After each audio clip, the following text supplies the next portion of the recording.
É com satisfação que mais uma vez estamos juntos para falarmos da Palavra de Deus.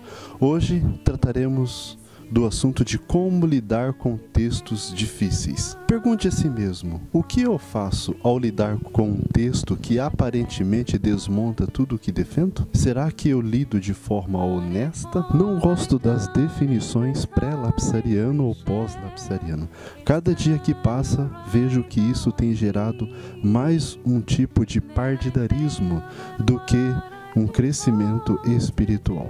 Devemos ser honestos, que o Espírito de Profecia e a Bíblia apresenta de forma inequívoca que Cristo, quando veio a essa terra, ele assumiu a natureza idêntica à nossa, ou pós-queda.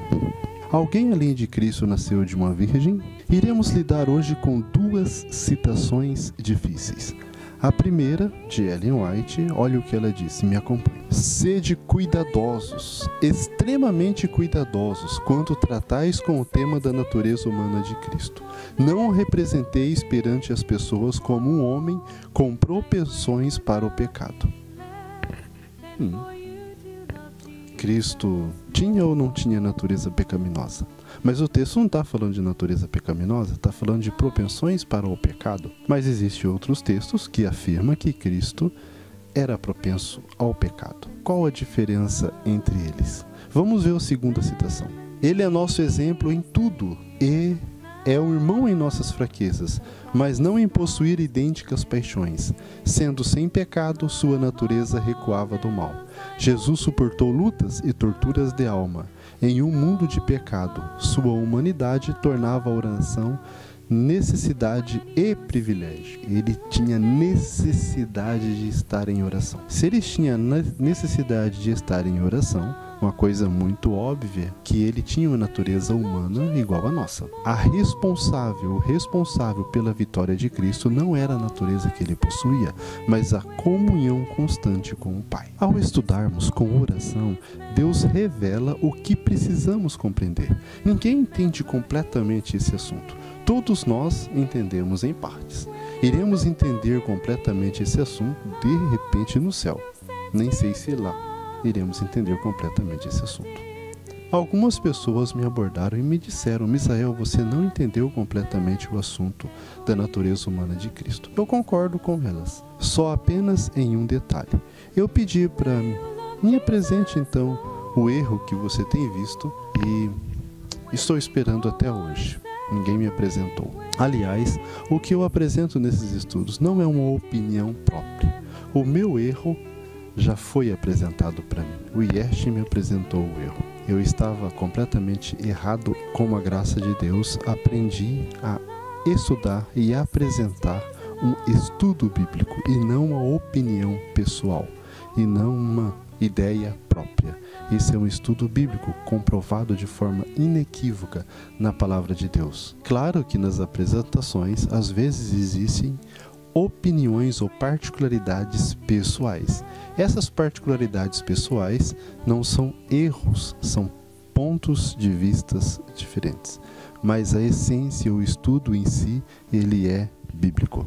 Precisamos aceitar os equívocos e as repreensões que nos vêm.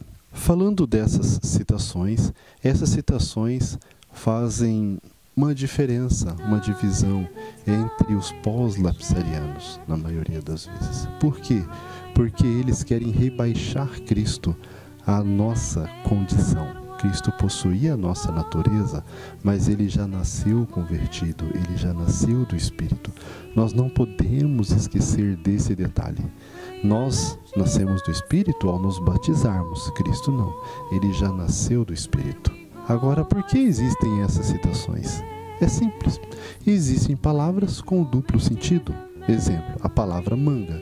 A palavra manga, ela não significa uma coisa só.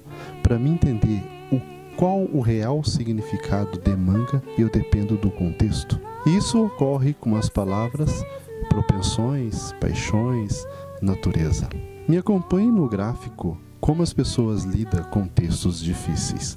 Infelizmente, de um lado, tem pré-lapsariano obstinado ou híbrido, uma pessoa ambilapsariano, que defende, que Cristo possuía uma natureza igual à nossa, os híbridos, os ambilapsarianos, mas uma mente igual a de Adão antes da queda. E os pré-lapsarianos defendem que Cristo possui uma natureza igual a de Adão antes da queda.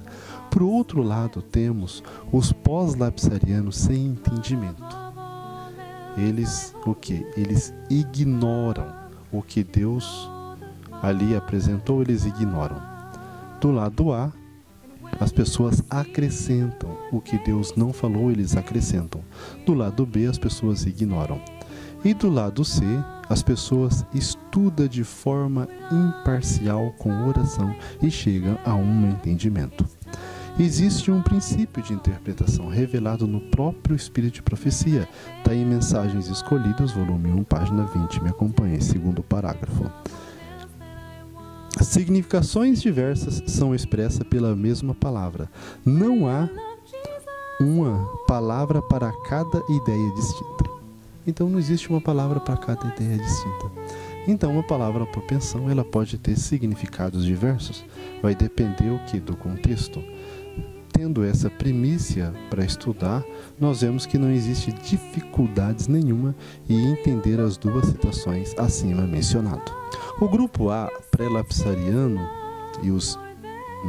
eles acrescentam que o Senhor não disse que a natureza que Cristo assumiu era idêntica de Adão antes da queda. Cristo não disse isso. E eles acrescentam nesses textos. Aliás, Cristo não disse isso em texto nenhum. Nós não achamos isso nem na Bíblia, nem no Espírito de Profecia. Isso é acrescentado. Os híbridos, os ambilapsarianos, também acrescentam.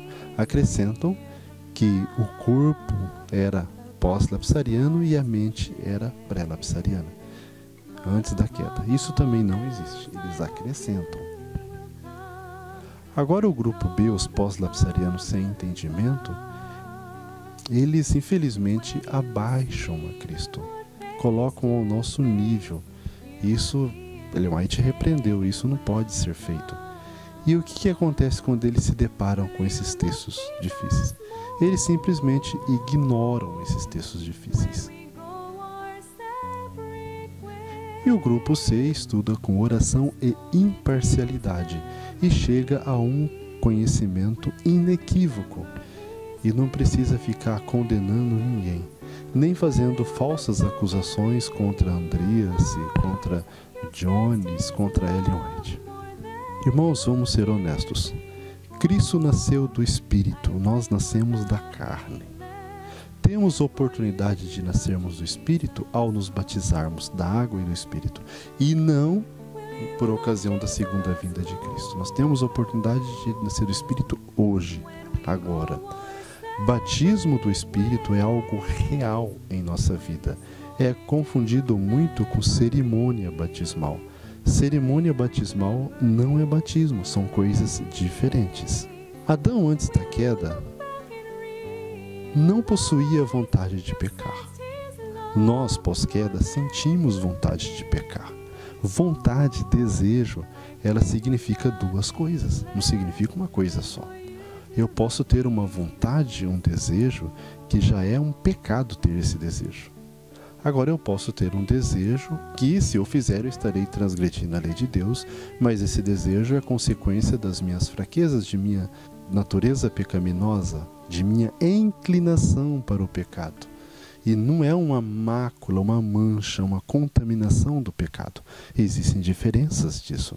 Pecado é transgressão da lei de Deus. É superior a escolhas ou atos, atitudes. Ela é superior. Uma pessoa pode possuir um desejo, um sentimento, e esse sentimento ele brota de forma natural e ele é pecado em si. Eu darei exemplo do desejo homossexual, do egoísmo, do orgulho, esses desejos, ou até um sentimento, um desejo heterossexual, ele é pecado em si. Uma pessoa desejar a mulher alheia do próximo, isso é pecado. Um cristão convertido não fica desejando esposa dos outros ou marido das outras. Após o batismo, passamos a ser livres. Deus nos dá liberdade. Antes do batismo, somos escravos do pecado. nós decidimos, você quer ser livre? Se batize, peça, pleiteie, busque que Deus lhe livre, remova toda a ímpia propensão de vosso caráter. Deus tem poder de transformar um homossexual em um heterossexual. Deus tem o poder de transformar uma pessoa egoísta em uma não egoísta. Eu acredito no poder de Deus. E você acredita? O desejo de eu almoçar 12 horas não é pecado. O desejo de eu comer mais do que o necessário não é pecado. Mas se eu o fizer, estarei pecando. Estarei transgredindo a lei de Deus. Will you look back and realize you've sat still?